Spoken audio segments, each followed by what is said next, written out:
आजची आपली रेसिपी आहे राजस्थानी चटणी। तुम्हाला आता दाखवते। त्या अगोदर तुम्ही चॅनलवर नवीन असाल तर व्हिडिओला लाईक करा, शेअर करा आणि चॅनलला सबस्क्राईब करा। चला तर बनवायला सुरुवात करूया। आता इथे मी हे एवढे शेंगदाणे घेतलेले आहे।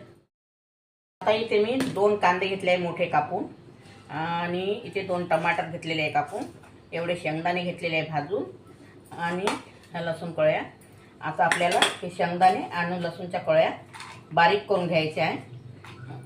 तुम्ही पाट्यावर घेऊ शकता किंवा खलबत्ता असेल त्यातही करू शकता, किंवा मिक्सरला हलका चक्कर पण लावू शकता। मी मिक्सरला लावून घेणार आहे। लसूण आणि शेंगदाणे मिक्सरला फिरवून घेतलेले आहे, थोडे अदड ददड। हे बघा, हे यामध्ये टाकायचं आहे आपल्याला।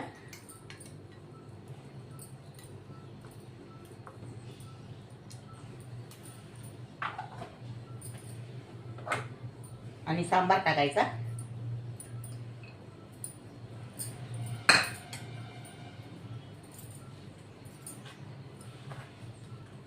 लाल मिरची पावडर टाकायचं। तुम्हाला ज्या पद्धतीने लागते त्या पद्धतीने टाका। कोणी जास्त तिखट खाते, कोणी कमी खातात, त्यानुसार तुम्ही टाका।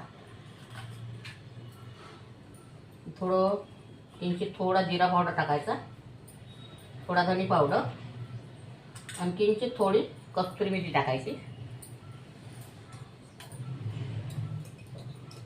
आणि मीठ स्वादानुसार।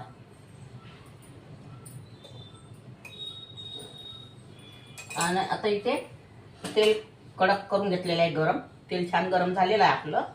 आता हे तेल आपल्याला यामध्ये तडका द्यायचा आहे।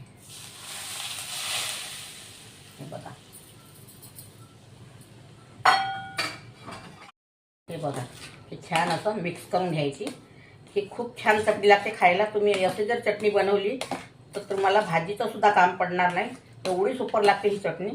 तुम्ही एकदा करून बघा आणि खाऊन बघा। ही राजस्थानी चटणी आपली तयार झालेली आहे। अगर तुम्हाला माझी रेसिपी आवडली असेल तर व्हिडिओला लाईक करा, शेअर करा, चॅनलला सबस्क्राईब करा, आणि फेसबुकवरती जाऊन फॉलो करा। व्हिडिओ बघितल्याबद्दल